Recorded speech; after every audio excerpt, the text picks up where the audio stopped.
As the polls tighten, we'll show you how the race to the White House could work out to a draw and how it could be decided by Congress. We are wasting time. And we'll call out Congress for playing politics over Zika. Would you believe all this food came from dumpsters? Then this man will call out the nation for wasting more than $100 billion in food. Let's go McConnell impersonator, because I think everybody's got their own impersonation. That's right. Let's go see. No, I don't. And we'll call the oddball moments in politics in our weekly roundup with Scott Smith. This is Money, Power, and Politics. We'll start tonight with a bizarre scenario that could play out in November. Our first big point, we could be in for a big surprise for Donald Trump and Hillary Clinton.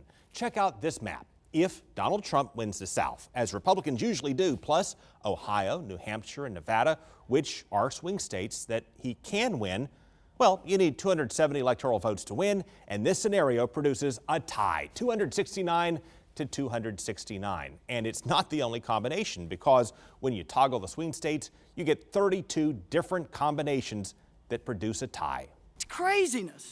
That's bad crazy. Well, in those scenarios, it would appear to be bad crazy for Democrats, because the election would then go to Congress and the Republican-controlled House of Representatives would decide the winner, and they would presumably pick Donald Trump. But libertarians see a scenario that could put Gary Johnson in the White House, because they hope that the never-Trump Republicans would team up with the Democrats, who can't stand Trump and know Clinton couldn't get it that way, to compromise with Johnson. It's a long shot, but not impossible given the wild turn of events we've already seen in the race. And beyond the 32 different tie combinations, libertarians hope Johnson can win his home state of New Mexico. And that would produce more combinations like this one, where Clinton and Trump both come up short of the 270 electoral votes needed, sending the election once again to the House of Representatives. Now, we predict this will not happen, but stranger things have happened, and we've already had a pretty strange year. Which brings us to our second big point in the strange conspiracy theories about Hillary Clinton's health. On social media, in fact, you'll find diagrams supposedly charting issues with her eyes and unsteadiness, and people with no backgrounds in medicine are diagnosing her occasional animated expressions as this or that or the other. And her coughing fits certainly have not helped. Every time I think about Trump, I get allergic. Well, we've received a number of questions about this. So, in summary, going back 14 months ago, Clinton's physician, Dr. Lisa Bardak, wrote that Clinton is, in fact, healthy. Her biggest health issue appears to have been a stomach virus that she contracted in 2012 that caused her to faint, which caused a concussion, at which point doctors detected a blood clot in her brain. And Clinton says she's past all that. Are you in good health? Here, you take my pulse while I'm talking to you. Okay. But Clinton's problem here is that she's fed Trump's attacks on her stamina by keeping a relatively low profile on the campaign trail. The good news is that she can now counter that in the upcoming debates and play to her experience, just as Ronald Reagan did back in 1984. Is there any doubt in your mind that you would be able to function in such circumstances? Not at all, Mr. Truitt, and I want you to know that also I will not make age an issue of this campaign. I am not going to exploit for political purposes my opponent's youth and inexperience. Meanwhile, third big point, Zika is still spreading through Florida and Congress still will not do anything about it. Well, today, Pinellas County Congressman David Jolly tried to scare them into action by threatening to release a jar of mosquitoes in the chamber. Can you imagine, colleagues, the fear and anxiety in this chamber if these 100 mosquitoes were outside this jar, not inside this jar? Members of Congress would run down the hall to the physician's office to be tested. They would spray themselves before coming down here. This is the fear of Floridians right here. It is not good enough to work on a compromise for months and months and months with no solution. The time for politics of Zika is over. The politics of Zika are garbage right now. Well, Congress should be ashamed, because here in Florida, Republicans and Democrats are generally on the same page because Zika is here in Florida. But our federal lawmakers across the nation are just caught up in politics on this. And that's how an emergency bill to fight Zika gets loaded with stuff that has nothing to do with Zika and then just gets bogged down and goes nowhere for months. So we'll take a closer look at the Zika crisis here in Florida in the second half of our show. And while we usually investigate how much money our government wastes, tonight Charlie LeDuff examines how much food our nation wastes, as only he can. But first, it's Wednesday night, and it's time for our weekly quiz show and oddball segment. It's time now for Call It with Scott Smith. In sports, Scott Smith makes us call the plays. But in politics, we put him to the test. Time now for Call It with Scott Smith. Yep, there's Scott Smith back for another round of Call It. Thank you once again. Well, kind of a rough week last week, but that's what sports is all about. You have ups and downs. We're hoping for an uptime. And we have to bounce back. Well, I was coached up over the week, so I think I'm ready to go. What better way to start with a very interesting political ad? This one coming from Jeff Wagner for mayor of Minneapolis. Take a look. You know what I want? A Minneapolis mayor that really represents the people. Once a mayor represents the people. Okay, what happens there? So does A, Jeff Wagner then pop up like the creature from the Black Lagoon and pledge to give up strip clubs? Does he drive by in a speedboat behind her, yells, "Vote for me!" and pledges to stop drinking? Does he step in with a bent fishing rod saying, "Holy golden pond, I think I just called Walter"? Or is it D, drops out of the sky and says, "Mayor Walter, your days are numbered"?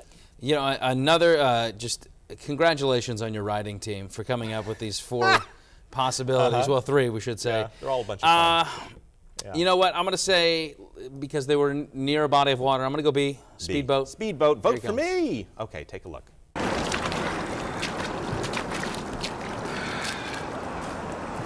I am cool with making $100,000 a year. I will not take money from the developers. I will not take money from the political angle. I will not even go to the strip clubs anymore.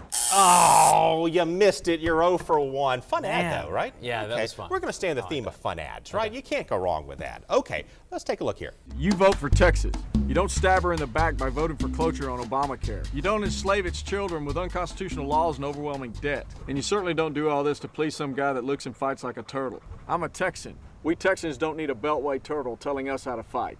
All right, don't need a beltway turtle telling us how to fight. So something happens next. Does a man dressed up as a turtle step in, throw an air punch, and then fall down? That would make sense. Does a man dressed up as a turtle step in, dog barks, and he says, "Oh!" and runs away? Or, you like that, right? I do. Or does a Mitch McConnell impersonator step in and say, "I'll fight for Washington," the dog barks at him? Or D says, the dog says, "I like turtle soup." Well, I don't think they sprung for the budget to bring in the graphics that would allow the dog to speak, so I'm going to cancel A or D out. Let's go McConnell impersonator, because I think everybody's got their own impersonation. That's right. Let's Do go you have C. one? No, I don't. Okay. All right, let's see what happens here. I like turtle soup. Really? Oh! Get out of here. Oh, he's in a slump. All right. This is not good. What better way to dig out than a classic quote from Paul Ryan? Okay. Let's take a look. It's classic. Yeah. This to us is something that we're not going to give up on. All right, not going to give up on something. What's he not going to give up on? Donald Trump and winning the White House in 2016. Maybe the obvious answer, maybe, but we go off the wall here. B, driving the people of our nation over a cliff. Okay. C, destroying the healthcare system for the American people. Or D, restoring chaos in politics. You know what? I'm just going to go out there. I'm in this downward spiral. I need to grasp for something. Let's go D. D. Let's go with the wacky restoring one. Chaos we need to chaos. restore chaos. Let's see what he says. Because we're not going to give up on destroying the healthcare system for the American people. No, no, the slump continues. It's okay. It's okay. I'm beating myself up here. That's right. Well, tomorrow, next week will be another day, and we're going to bring you back for a real shot of redemption. Yeah, I hope our viewers did a better job than I did. Oh, no. Thanks, Scott. We'll see you.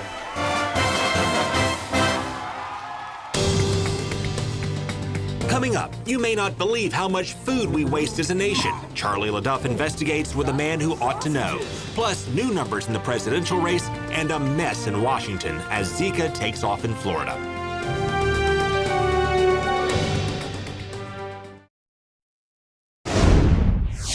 Well, tonight we're going to meet Rob Greenfield, a fellow who despises waste, so he pedaled all across the country to expose America's waste of unspoiled food. Charlie LeDuff first met him a couple of years ago, and he is still on a mission.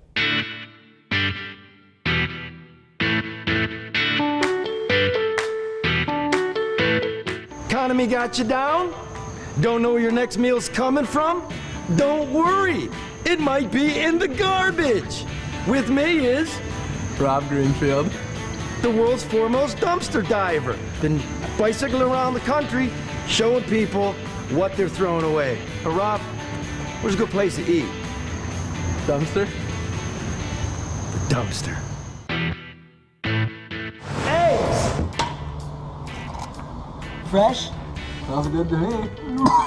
Good, are there any nuts in here? I'm really allergic to nuts. Oh, look at these. Hey, sausages? Sausages! Italian sausages. Look, real Italian sausage. Greenfield seems like a pretty weird guy. The 28-year-old Californian got a vasectomy to help stop world overpopulation. The guy never wears shoes. The guy's only got one bill in life, a cell phone. But hey, you're gonna need Google Maps when you're pedaling alone across America, eating out of grocery store dumpsters. But you want to be welcome back to this restaurant. So always leave it as you found it. I gotta get you some shoes, man. I don't really want shoes. Hold on, there's still stuff in here. Oh, come on, we got it. All right. Maybe he's a kook, but there's also something totally epic about him. I mean, would you do all this just to bring attention to how incredibly wasteful our society is? Americans throw away about $165 billion in food a year, an incredible amount of food. Enough wasted food for the country to feed itself twice over. And here in Pittsburgh, the pickings ain't slim. Look, shoes! I'm so not a fan of shoes. All right, dumpster diving shoes. Fruits, veggies, sausage, hamburgers. All we need is a little... You got cheese? There's cheese! There's cheese! It's cold. I was hoping he found a six-pack, but cheese is good. A little newspaper, a little construction debris, a Cub Scout earning his fire badge. Pretty soon, we're cooking with gas. That stuff lit up. I recommend when you eat them out of a garbage can that you cook it a lot. No, they look pretty good. No, they do. Would you believe all this food came from dumpsters? Dumpsters. It came from the garbage. We found it all in the All garbage. of this food is in garbage. How is it?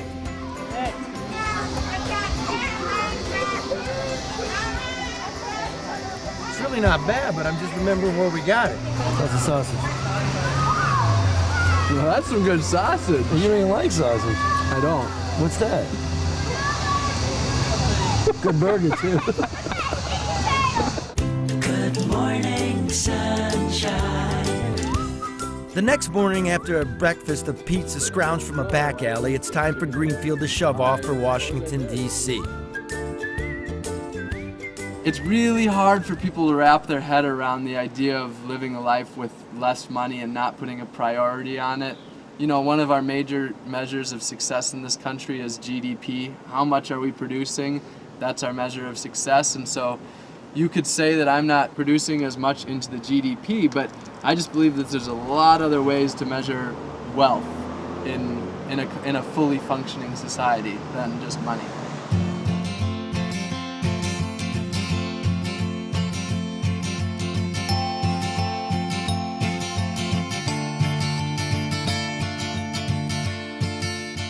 And okay, I'm a believer. It does seem ridiculous that in a country where 1 in 5 children doesn't know where his next meal's coming from, a country where more than half the people are drawing some sort of government assistance check, a country where food prices are going through the roof, that America should weigh so much. So we gotta go down and up to the left. Oh, yeah. There's a bridge. Before we part ways, we stop for a little lunch. Empty. No!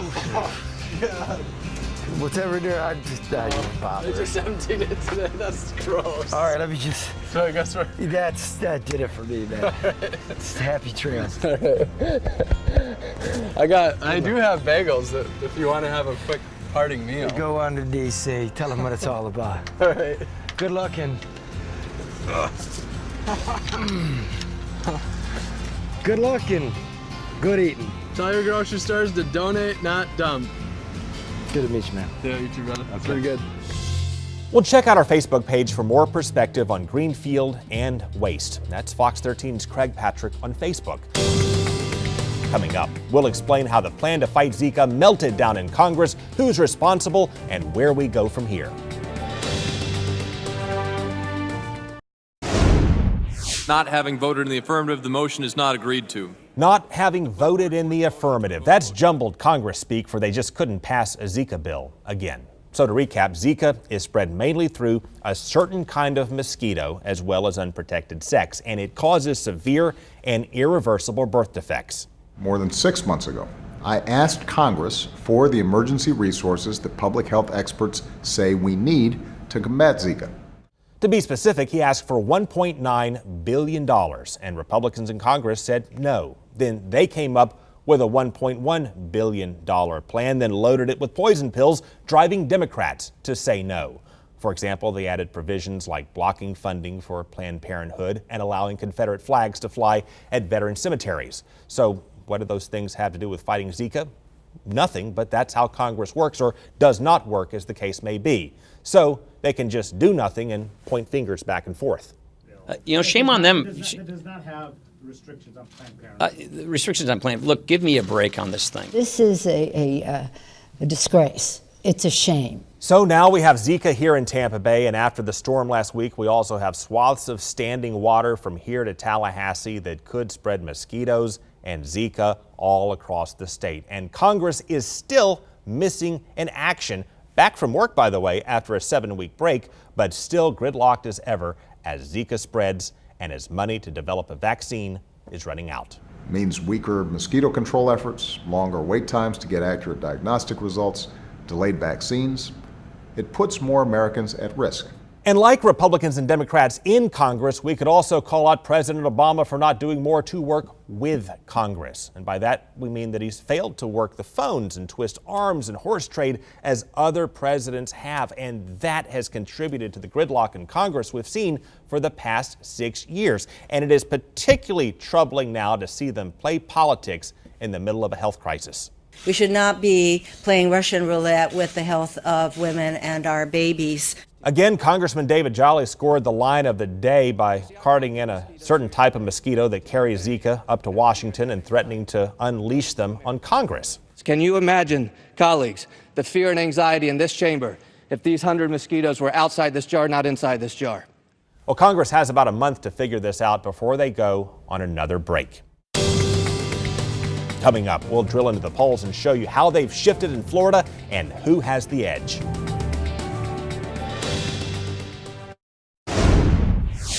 Well, we've seen an interesting shift in the polls. We'll start with the national numbers. Here, the race has narrowed to within 3 points. Take a look at the numbers here in our state.